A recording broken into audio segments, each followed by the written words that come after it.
Fox News reporter Jacqui Heinrich takes another stab at getting Karine Jean-Pierre to answer a question, and Shark Week is now racist.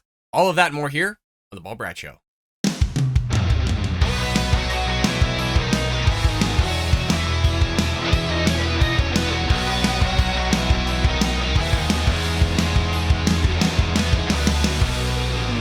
Welcome to The Bald Brad Show.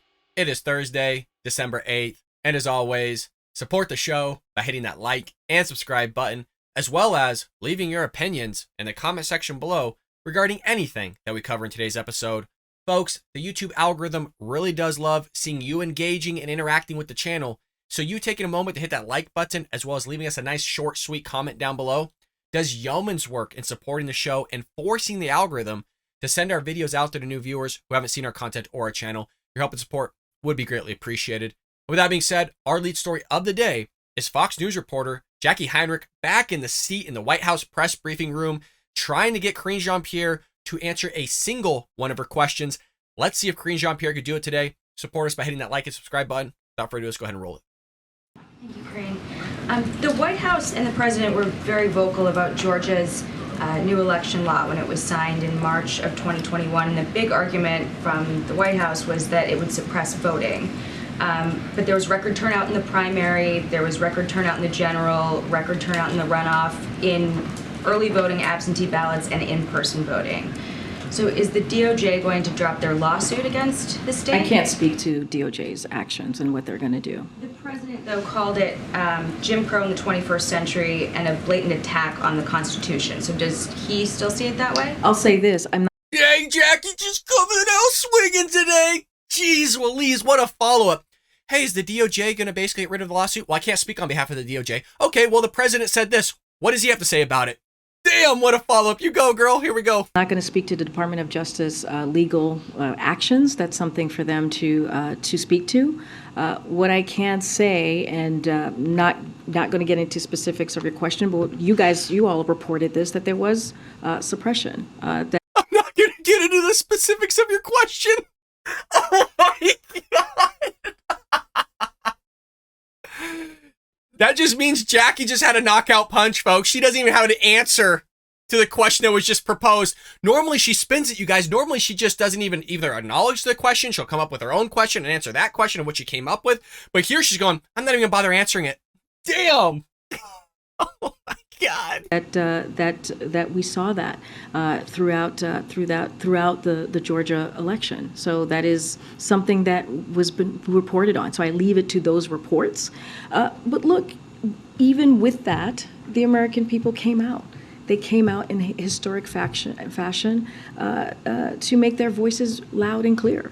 When it comes to democracy, when it comes to protecting our democracy, when it comes to making sure that we're protecting our economy, we're protecting Social Security and Medicare. This is something that the American people spoke very loud and clear. And they did that because of the success that the president has had on his legislative agenda, because of what the president has been able to deliver, because of what Democrats has been able to do, and making sure we had a sharp message for the American people to see the contrast. Right? Republicans wanted to put Social Security and Medicare on the chopping block. That's what they wanted to do. That was their plan.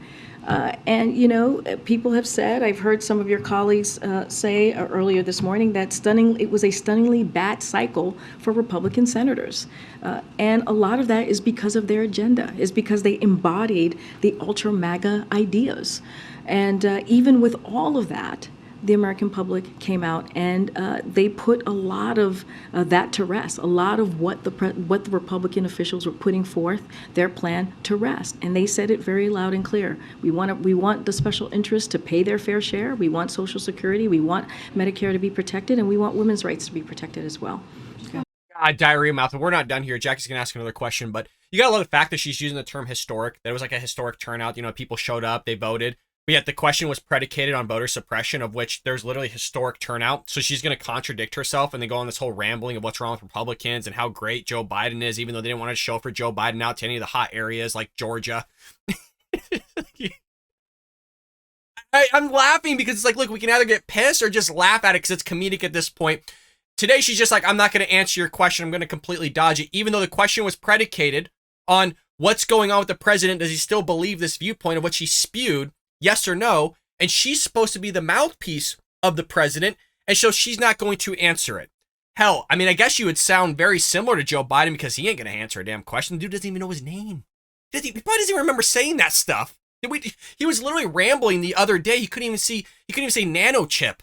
He's got chip, nano chip, nanny, bonanny, fee, fi, fo, nanny. I mean, the guy doesn't know what the hell's going on, and clearly neither does she.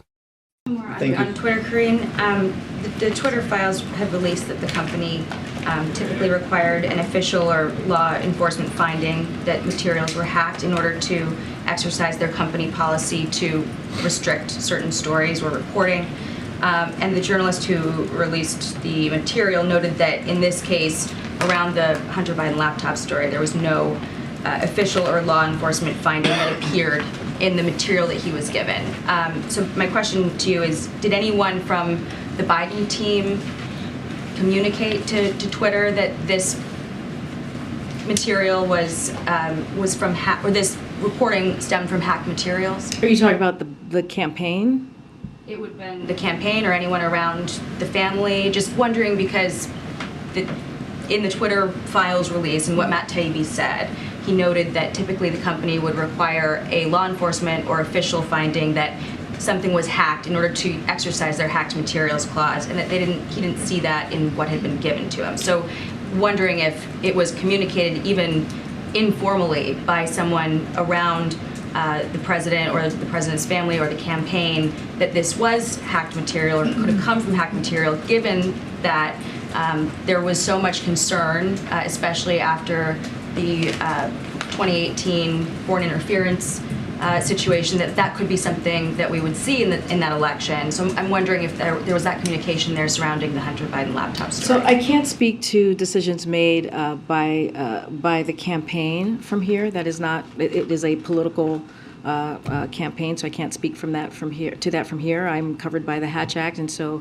I'm just not going to comment on the question that you're asking me. But what I can say more broadly is, of course, it's up to these companies to make their own decision about the content on their platforms and to ensure content follows their own standards and policies. But I'm just not going to comment on a decision that was made during the campaign.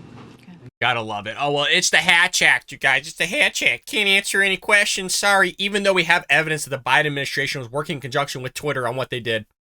I can't wait till more evidence comes out. And who knows the evidence that cannot come out because Twitter would have deleted it, all the while Elon Musk is trying to buy Twitter at the time.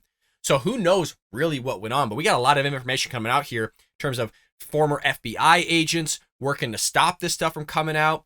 The former FBI agent that was going against Donald Trump, working in conjunction with the Democrats, working in conjunction with Hillary Clinton, working in conjunction with the Biden administration. I mean, this stuff is nuts, folks. Well, I can't do it because I'm about to do the Hatch Act. Oops, sorry, God, how convenient.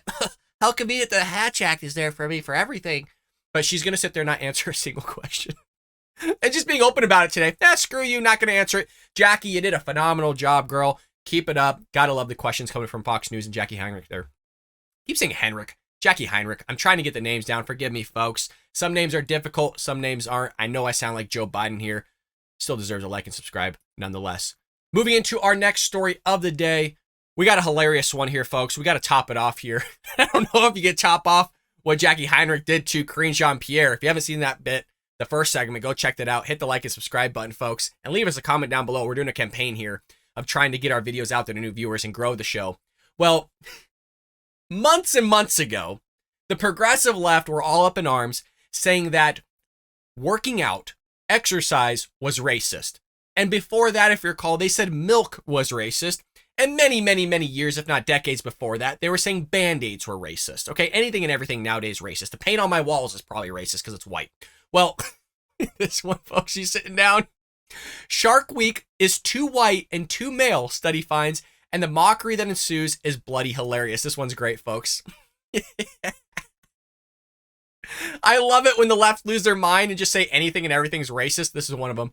Well, Shark Week, that beloved TV special that sinks its teeth into everything shark-related each summer, has joined the ever-growing conga line of familiar things woke folks insist are actually racist and sexist. Wait till you get to it. Wait till we get to the details.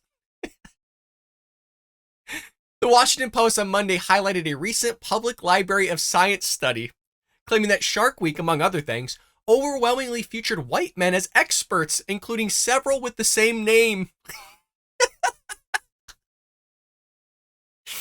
This is how far they're reaching. It's not just that their name, right? But it's their white, but it's the fact that they all have the same name for the most part. Quote, when there are hundreds of people of color interested who work in this field, and then when my field is more than half women, maybe it's not an accident anymore that they're only featuring white men, Schiffman added to the paper.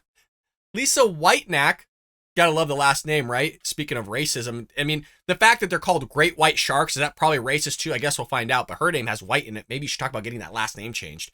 A biology professor at a college in Meadville, looks like Pennsylvania, led the research team behind the study. God, don't you just love how they spend this money? And its members examined hundreds of Shark Week episodes.